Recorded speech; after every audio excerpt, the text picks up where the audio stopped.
Halo guys, apa kabar kalian? Semoga sehat selalu. Kali ini saya akan menceritakan alur film yang berjudul Direnis Karatai, yang berarti Perjuangan Karatai, dirilis tahun 2018. Film ini merupakan film sejarah dari Turki dalam melawan invasi Mongol. Film ini dibintangi oleh Mehmet Aslantuk sebagai Jalaluddin Karatai, Fikret Kuskan sebagai Ahi Efran, Alperen Duymas sebagai Kotai, dan artis lainnya. Film Direnis Karatai menceritakan perjuangan seorang emir Kesultanan Seljuk bernama Jalaluddin Karatai dalam mempertahankan kota Konya, ibu kota Kesultanan Seljuk, dari kekejaman Mongol. Mengisahkan bagaimana perjuangan penuh keberanian, pengorbanan, tak kenal lelah dan tak kenal menyerah dari sang emir Karatai walaupun pasukan besar Mongol sudah di depan mata. Di pertengahan abad ke-13, menyusul kematian Sultan Alauddin Keykubat, Mongol menyerang Seljuk Anatolia. Mongolia pada abad ke-13 Masehi merupakan momok yang sangat menakutkan. Di film ini, pasukan raksasa Mongolia sedang berencana menaklukkan Konya, ibu kota Kesultanan Seljuk Agung. Sepeninggal wafatnya Sultan Alauddin Keykubat, Seljuk kian lemah karena sang putra Sultan Giyasettin kurang pintar dalam memimpin negara. Sementara itu, Mongol di bawah pimpinan Kitbuga Noyan semakin dekat untuk merebut ibu kota. Jalaluddin Karatai sebagai wali kota Konya berkali-kali mengingatkan Sultan agar lebih waspada, lebih siap dan membuka hati mendengar nasihat para ulama, sesepuh dan ahli strategi militer. Tapi sang Sultan tetap dengan pendiriannya. Namun apa yang terjadi? Mereka kalah telak dan mengakibatkan Sultannya lari dari peperangan. Sebelum lanjut, jangan lupa subscribe channel ini agar saya dapat mengupload video dengan semangat. Cerita dimulai. Film dimulai saat Ahi Efran menjelaskan Sultan Alp Arslan yang adalah sultan sebelumnya memiliki wasiat di mana ditulis dalam 2 lembar peta yang isinya ketika tiba masa Kesultanan Seljuk jatuh, maka salah satu suku di Anatolia akan mendapatkan amanah untuk membangun sebuah negeri baru. Rahasia ini terus disimpan sejak Sultan Ahmed Yusofi. Sejak dahulu kala di sekolah persiapan mereka menyimpan peta rahasia tersebut. Para penjaga yang menyimpan peta rahasia itu kini telah tiada. Tapi mata rantai yang menghubungkannya tetap ada hingga kini. Ahi Efran adalah orang terakhir dari para penjaga rahasia, dan ini adalah ceritanya. Awal film diperlihatkan di Konya tahun 1237 Masehi, banyak pengungsi berdatangan dari wilayah Khorasan. Setelah mendengar tentang Noyan dari Mongolia mendekati wilayah mereka, para pengungsi itu meminta perlindungan di Konya. Diperlihatkan juga Sultan Alauddin Keykubat bersama Ahi Efran sedang membicarakan pengungsi yang terampil akan diberikan kepada Ahi Efran dan Noyan Mongol yang sedang dalam perjalanan dari Khorasan untuk menyerang Konya.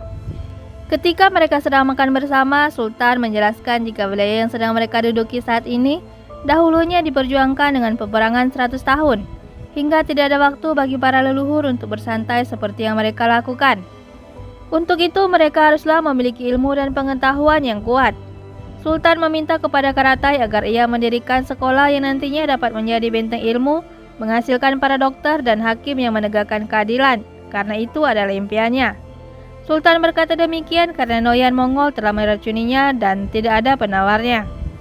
Sebelum kepergiannya, Sultan berpesan kepada Karatai ketika Mongol datang, Karatai sudah tahu apa yang akan dilakukan. Tapi ada satu hal yang Karatai belum tahu. Sultan telah menyusupkan prajurit ke Mongol dan Ahi akan memberitahukan tentang itu. Tapi sebelum itu terjadi, jangan bertanya dulu kepadanya, karena ia tidak akan memberitahu. Saat harinya tiba, Karatai akan bertemu anaknya.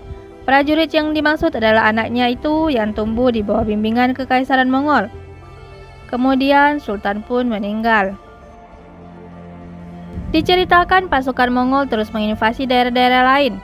Terlihat Seljuk yang semakin maju dengan mengajarkan banyak siswa, dan sampailah pasukan Mongol ke Seljuk.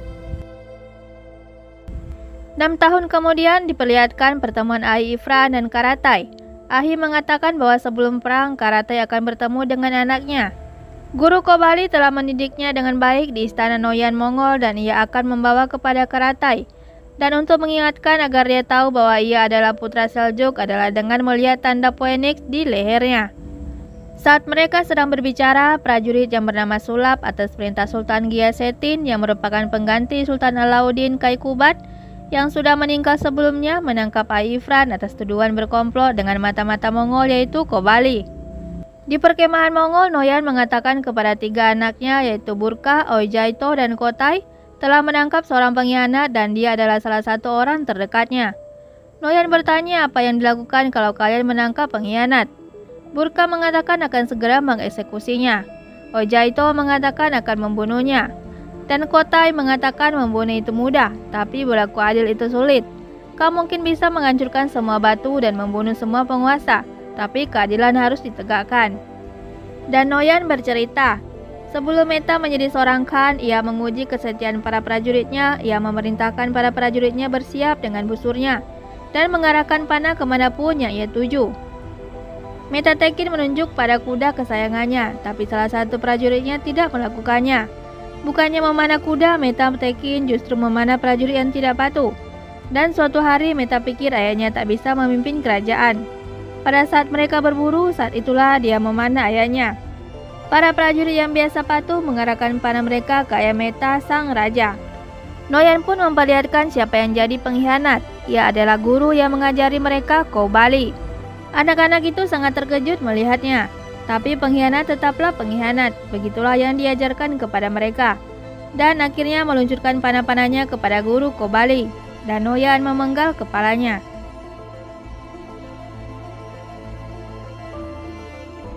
Kita telah memotong ekor ular dan kalian harus mendapatkan kepalanya, kata Noyan. Anak-anak Noyan kemudian membawa kepala guru Kobali kepada Sultan Giasetin. Di sana Burka anak Noyan Mongol menawarkan kepada Sultan untuk bergabung dengan Mongol dan tidak perlu ada pertumpahan darah di medan perang. Mereka akan menerima Sultan Seljuk sebagai seorang bey. Tiap tahun membayar upeti dan mengikuti perintah mereka. Namun Sultan Giasetin menolaknya. Besok kalian akan tenggelam dalam genangan darah kalian sendiri, kata Sultan. Di luar, Kuratai mengatakan kepada anak-anak itu, kita punya kesamaan. Simbol bendera kami dihiasi bulan sabit dan Phoenix. Sedangkan bendera kalian ada bulan sabit, matahari, dan api. Hierarki pasukan kami mengikuti sistem meta lama, seperti yang kalian lakukan. Kita punya tradisi yang sama tapi tujuan berbeda. Kemudian Karatai melihat salah satu anak-anak itu mempunyai tanda Phoenix di lehernya. Malamnya dilaksanakan rapat untuk strategi perang. Sultan Giasetin tidak mendengarkan kata-kata penasihatnya Karatai dan lainnya yang meminta untuk tetap di bukit dan menghindari lembah, karena itu adalah pertahanan terbaik, dan sebaiknya menunggu pergerakan mereka terlebih dahulu. Kalau Sultan Keikubat masih hidup, ia akan menempatkan pemanah di bukit. Tapi ia lebih memilih mendengarkan Surhab, seorang menteri pertahanan Sultan yang dengan memilih tetap turun di lembah. Ia telah membunuh komandan besar Gamiri dan menjebloskan pemimpin akhir yaitu Ai Ifran ke penjara. Diperlihatkan Karata yang sedang duduk di luar dihampiri Turkan Kinali, anak Ai Ifran yang menanyakan keberadaan ayahnya sedangkan perang sudah di depan mata. Karatai mengatakan jika ayahnya ditahan oleh Sultan Giasetin. Kinali menanyakan atas tuduhan apa. Kemudian Karatai menceritakan sedikit tentang hidupnya yang beberapa tahun lalu. Ia mencintai seorang wanita dan menikahinya dan mempunyai seorang anak. Namun karena seorang emir tidak boleh menikah, mereka mengambil anaknya. Sebelum Sultan Al-Yadian wafat, ia mengatakan bahwa anaknya masih hidup dan rahasianya ada pada Ai Ifran. Beberapa tahun lalu, Ai Ifran membawa anaknya ke istana Noyan Mongol dan digabungkan dengan orang-orang di sana. Diperlihatkan di Skosedak Sivas, peperangan akan segera dimulai. Di kubu Mongol, Noyan menyampaikan kepada anak-anak kalau mereka menang, apa yang akan kalian minta. Olyato minta untuk dijadikan pengawal pribadinya. Kotai akan mengatakan setelah mereka menang, tapi kalau Noyan izinkan, ia akan menjadi yang pertama maju. Sedangkan Burka meminta kuda Noyan. Tanpa pikir panjang, Noyan langsung turun dan mengusir kuda itu. Dan mengatakan kalau kau menginginkan kuda itu, kau harus memenangkan perang dan membawanya kembali. Di pihak sebelah, Sultan Giasetin bingung waktu melihat kuda Mongol terlepas. Menurut Kuratai, Mongol pikir mereka akan menang dan mengambil kudanya kembali. Sultan memerintahkan Karatai untuk mengirimkan prajurit terbaiknya. Kemudian Karatai memanggil Kinali, anak Ai Ifran yang sebelumnya bertanya tentang keberadaan ayahnya. Di pihak Mongol, Noyan mengutus Kotai untuk melakukan duel sebelum berperang, dan duel pun dimulai.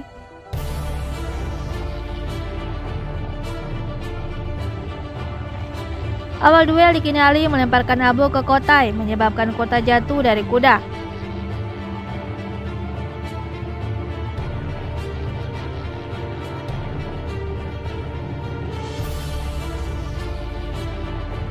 Saat Kinali jatuh, Kutai mengatakan ia tidak akan membunuh musuh tanpa melihat wajahnya. Setelah melihat Kinali adalah seorang wanita, ia mengingat gurunya mengatakan kalau tidak akan mengayunkan pedang pada wanita. Dengan kesalnya, ia tidak jadi membunuh Kinali. Dengan kesalnya, mereka pun langsung memanggil pasukan masing-masing.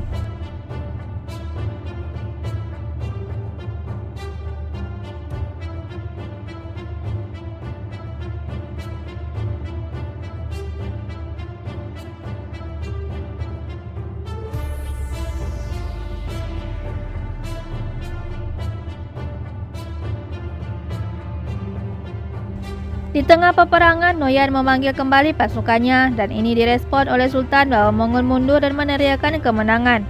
Tapi Kuratai mengatakan ini jebakan. Mereka hanya pura-pura mundur dan ini siasat perang lama. Tapi Sultan tidak mendengarkannya dan memerintahkan untuk menyerang. Namun kemudian Mongol menyerang balik dengan mengepung mereka dari segala arah.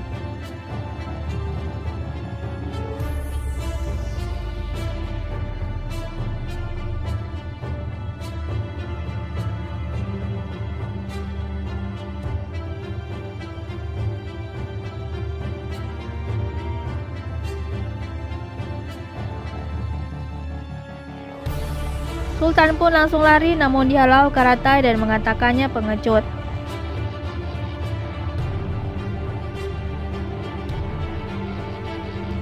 Dalam pertempuran itu, Karatai mencari Kutai.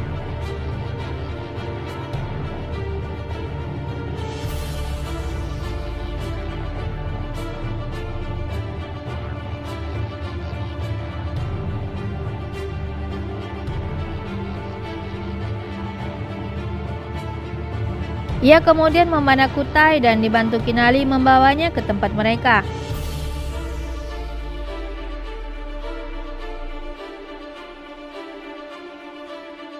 Atas seruan Noyan, Burke mencari Kutai tapi tidak menemukannya. Padahal Kutai adalah penentu kemenangan mereka. Di tempat lain, Kuratai mengingat pesan Sultan terdahulu yang mengamanatkan negaranya kepada Kutai. Jika mendapat masalah ketika Mongol datang, Kuratai tahu apa yang harus dilakukan. Saat mengajar, Karatai bertanya tentang keadaan sekarang, apa yang akan dikatakan sejarah. Dan mereka mengatakan sejarah akan menulis kekalahan Seljuk di Kosedak, Sultan yang lari dari keadaan perang dan ketidakmampuan kita melindungi negara besar ini.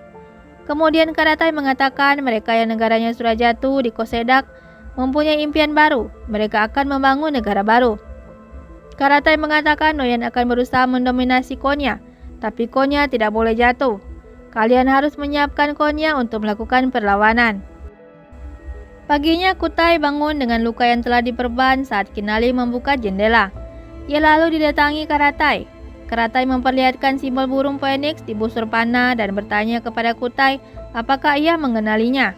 Karatai memberikan pisau dan mengatakan jika Kutai ingin membunuh mereka, maka lakukan sekarang, tapi kalau penasaran dengan lambang ini maka bersiaplah. Karatai mengatakan begitu karena ada hubungannya dengan tanda phoenix di leher Kutai.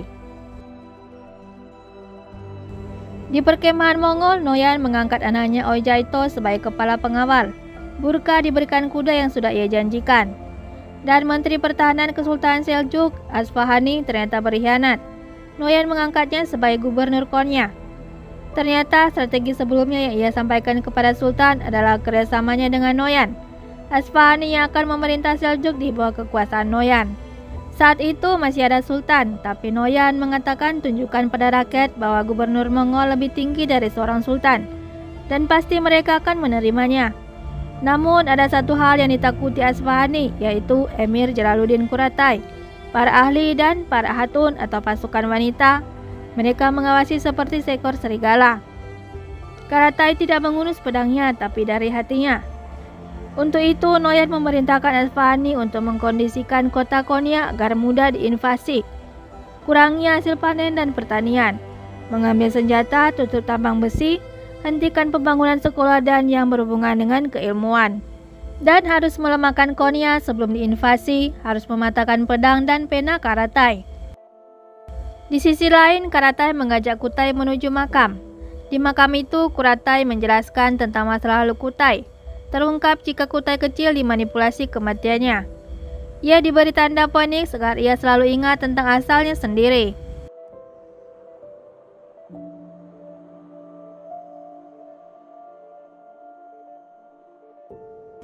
Kotai sempat terkejut. Ia menggali kuburnya dan menemukan peti yang berisi stempel Phoenix. Bertahun-tahun lalu, negara Seljuk telah mengirimnya ke Mongol. Sultan Alp Arslan yang merencanakannya. Seluruh sultan terus melanjutkan hingga Sultan Aladdin. Mereka telah menyembunyikan rahasia Kotai dan gurunya sampai hari ini. Namun, Kotai tetap mengatakan kalau negaranya adalah negara Noyan Mongol. Ibunya dikubur di sini. Dan ia tidak tahu tentang ayahnya dan ia tidak ada hubungannya dengan agama dan negara Konya. Karatai kemudian mengatakan tentang peta rahasia yang menunjukkan makam Sultan Alp Arslan. Noyan telah mendapatkan peta itu dalam invasi di Khorasan dan sebagian peta ada bersama Ahi Ifran. Karatai meminta untuk mengambil peta di tangan Noyan. Namun Kotai tak menghiraukannya dan langsung pergi. Karatai yang merasa Kotai sudah beralih ke Mongol ingin membunuhnya. Namun ia tak melakukannya.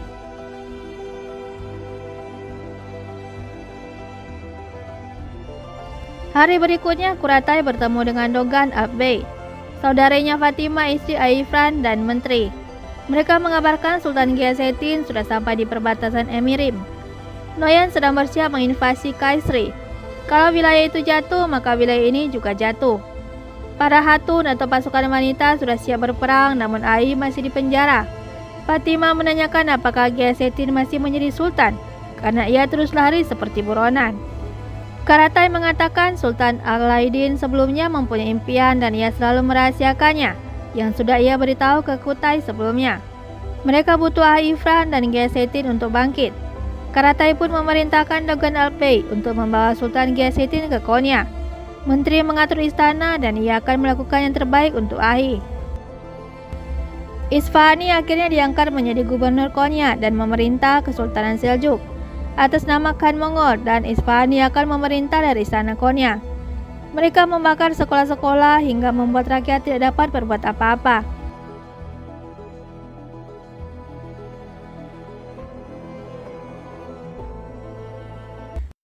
Melihat semua sudah terbakar, Karatai hanya bisa meratapi nasib karena impian Sultan terdahulu sudah hancur. Di tengah kesedihannya, seorang ulama besar yaitu Syekh Jalaluddin Rumi tiba dan menguatkan hati Karatai. Ia mengatakan musuh tidak peduli, mereka hanya mau membunuh dan merampok. Kuatkanlah dirimu, jangan menyerah karena ia adalah Karatai, Emir Sultan Keikubat. Kesultanan ini diamanahkan padamu, baru pada kami. Kamu tinggal bergerak, maka kami akan berjuang bersamamu. Rumi lalu mengangkat batu reruntuhan itu kembali. Kemudian Karatai menemui Isfahani dan bertanya, untuk apakah membakar sekolah kalau tidak membakar kami? Terlihat Kotai muncul di tempat pasukan Mongol. Karatai kemudian membebaskan Ahi Ifran dan murid-muridnya dan mengajak mereka untuk berjuang bersamanya.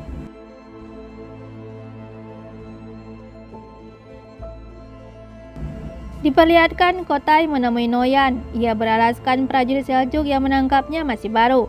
Kemudian ia bisa lolos dan ia sudah membunuh mereka. Noyan kemudian bertanya tentang apa yang Kotai inginkan atas kemenangan mereka.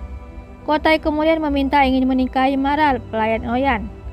Meski dengan kesalahan mengatakan semua yang ada di antara langit dan bumi adalah miliknya, Noyan mengabulkan permintaan itu. Karatai mengatakan kepada Kinali bahwa Kotai kembali ke Mongol. Mereka harus mendapatkan petanya, dan seharusnya Kotai tidak berbicara. Kinali akhirnya pergi menyusup dengan menumpang kereta. Maral pun disiapkan untuk menikah dengan Kotai. Di tengah-tengah pesta, Burka mengatakan Kotai berani melamar pelayan Noyan. Menurut Kotai, kita berperang untuk 3 hal, yaitu negara, ibu, dan cinta. Kita jauh dari negara, tidak ada kedamaian tapi kita punya cinta. Terlihat Kinali sampai di tempat Mongol. Noyan kemudian menguji kesetiaan Kotai dan Kotai mengatakan ada sebuah peta sebagian disimpan Ahi Ifran dan sebagian lagi disimpan Noyan. Noyan mengatakan ia menyembunyikannya di Gua Kartalkaya. Noyan kemudian pergi ke tenda Maral. Ternyata Maral adalah selirnya. Kota yang sudah dianggap sebagai anaknya sendiri berani mengambil milik Noyan. Noyan pun mengancam Maral. Semua yang ada di antara langit dan bumi selalu menjadi milikku, kata Noyan. Maral menjatuhkan hiasan pedang Noyan. Kinali terlihat masih memata-matai mereka. Maral terlihat berantakan dan meminum racun. Saat Kutai masuk, ia menemukan Maral tergeletak tak berdaya. Kutai lalu melihat hiasan pedang milik Noyan. Kutai pun langsung pergi ke tempat Noyan yang terlihat santai dan melemparkan hiasan pedang Noyan. Noyan mengatakan jika meminta miliknya ada konsekuensinya, dan orang yang tidak punya ayah ibu tidak akan bisa menikahi Maral. Kutai langsung menyerang prajurit Noyan dan mereka berdua pun duel.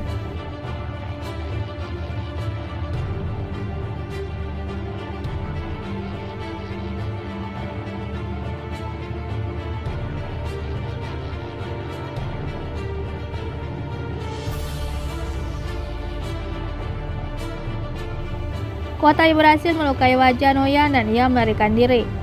Kinali pun pergi. Kutai kemudian terlihat berada di sekolah untuk menemui Karatai. Ia melihat penampilannya berbeda dengan pemuda lainnya. Kutai mengungkapkan kenapa ia kembali. Itu semua karena Noyan telah membunuh istrinya. Selama ia bisa membalas dendam, Kutai akan bersama Karatai. Karatai memberikan minuman tumbuhan untuk menyembuhkan lukanya. Kemudian Karatai memperkenalkan Ai Ifran, pemimpin para ahli di Konya, kepada Kutai. Pertemuan itu membuat Kutai teringat pada masa lalu, di mana Ai Ifran lah yang menancapkan tanda Phoenix ke lehernya. Di tempat lain, Noyan memerintahkan Burka untuk membawa kepala Kutai padanya, tapi sebelum itu merebut peta yang dimiliki Ai Ifran. Ia akan menggabungkan peta dengan yang ia punya dan akan membuat Turk tidak pernah bangkit lagi. Di istana, Gubernur Asfahani marah-marah karena ada yang melepaskan Ai Ifran dan anggotanya. Di tengah kota, Kutai terlihat merubah penampilannya. Ia berjalan-jalan dengan Ai Ifran. Ai Ifran mengatakan di sini para wanita punya kelompok hatun atau pasukan wanita, yang istrinya Fatima adalah pemimpinnya. Ai Ifran mengatakan tentang peta yang diserahkan kepadanya oleh almarhum Sultan Aliaddin Kaikubat. Dan masih ada peta lain lagi yang direbut Mongol waktu invasi mereka ke Khurasan. Kemudian Kutai mengatakan ia tahu di mana Noyan menyembunyikan peta itu, yaitu di dalam sebuah gua dengan penjagaan khusus. Mereka segera pergi ke gua itu untuk mengambil peta lainnya.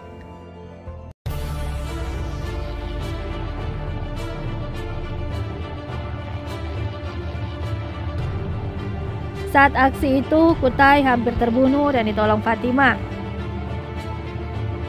Setelah mendapatkan peta itu, Kutai memberikannya kepada Ai Ifran di rumahnya. Lalu Ai Ifran menyambungkan karena hanya ia yang bisa membaca peta itu.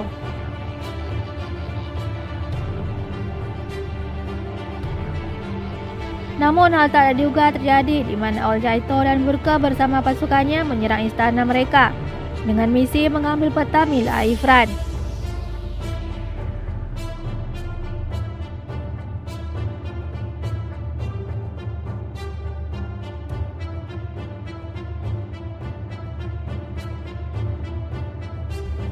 Oljaito memanggil Kutai, tapi Kutai mengatakan ia bukan lagi bagian dari para penindas. Burka mengatakan ia adalah pengkhianat dan pengkhianat harus mati. Pertarungan itu berlangsung seimbang. Kutai berhasil menawan Oljaito dan Burka menawan Kinal. Para pasukan menawan Ai Ifran. Kutai menginginkan pertukaran, tapi Burka amat licik. Bukannya menyelamatkan Oljaito, malah membunuhnya.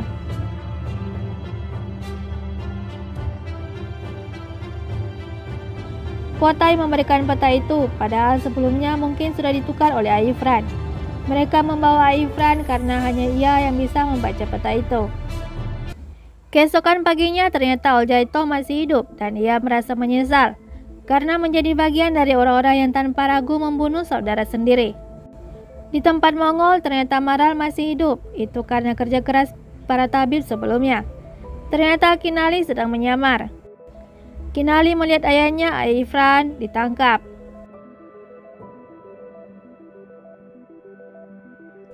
Ternyata Burke mengambil peta yang diambil dari goa dan itu mengakibatkan Aifran akan dieksekusi. Di istana Konya, Sultan Gyasettin kembali setelah kabur dari peperangan. Kini ia tidak dapat berbuat apa-apa lagi. Karatai mengatakan kepada Sultan untuk melakukan hal terakhir untuk negeri, yaitu menunjuk seorang pemimpin untuk wilayah ini. Kalau Sultan mau, ini akan menjadi langkah awal sebuah kebangkitan. Para ahli sedang menunggu sebuah suku untuk berperang bersama dan seorang pemimpin baru untuk terus merdeka, untuk membangun sebuah negeri yang besar.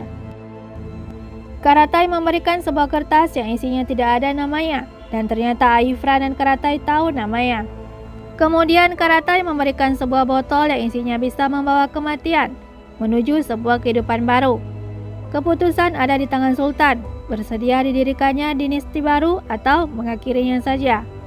Kinali memberitahu Kotai bahwa mereka mendapatkan petanya dan ayahnya besok akan dieksekusi. Di kemah Mongol, Aifran akan segera dieksekusi. Saat akan melakukan eksekusi, Burke melihat Oljaito masih hidup sedang berjalan di antara pasukan Mongol. Mereka berdua kemudian duel, namun Oljaito berpura-pura mengalah. Burke mencari Kutai yang sebelumnya menyamar sebagai eksekusi, lalu menyergap Burke. Tapi tak disangka tahanannya adalah orang lain.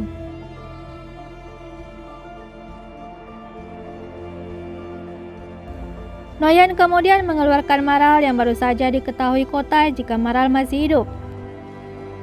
Di sisi lain, tampak Karatai membebaskan Aifran yang tertawan di kemah Noyan. Di tempat tersembunyi, Kinali dengan sakit hati memandang Maral. Karena melihat Maral terbunuh, Kutai pun membunuh Burke.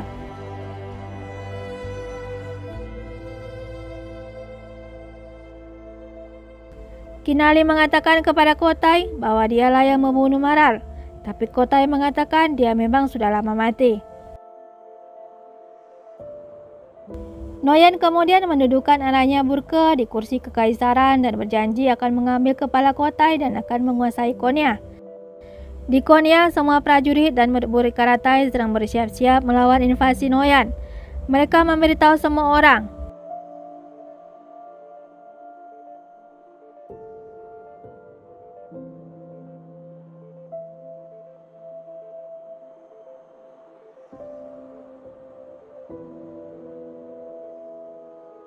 Kinali lalu memasuki istana Isfahani dan membunuhnya.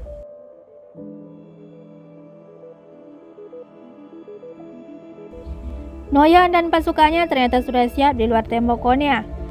Karatai pergi menemui Noyan seorang diri dan mengatakan, semua orang di kota tidak akan mungkin mereka taklukkan. Karatai menyuruhnya untuk kembali karena Noyan tidak bisa mengalahkan Konya. Karena Konya tidak akan jatuh karena mereka ada Allah dan rakyat, dan Karatai langsung pergi. Prajurit bertanya apakah kita jadi menyerang. Noyan mengatakan, takkah kau lihat seluruh kota sudah siap untuk mati.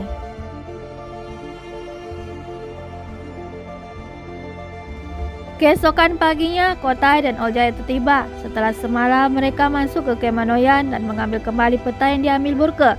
Kotai memberikan peta itu ke Aifran.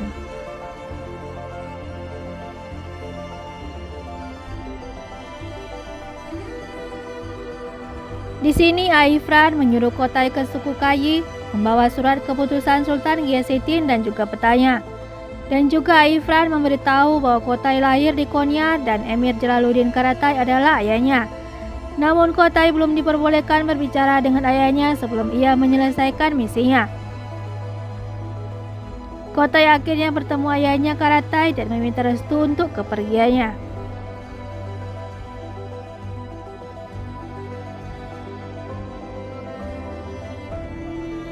Karatai membuka madrasah Karatai tahun 1251. Para murid yang belajar di sana menjadi tia yang menjaga negeri hingga 600 tahun. Peta dan surat keputusan Karatai tetap menjadi rahasia, hingga akhirnya diserahkan kepada Ertugrul Bey dari suku Kayi. Suku Ertugrul kelak akan melahirkan pahlawan legendaris yaitu Osman, pendiri Kesultanan Turki Utsmaniyah Ottoman. Film pun selesai. Terima kasih buat kalian yang sudah support channel ini. Jangan lupa tinggalkan like dan saran kalian di kolom komentar. Sampai jumpa di alur cerita film berikutnya. Terima kasih.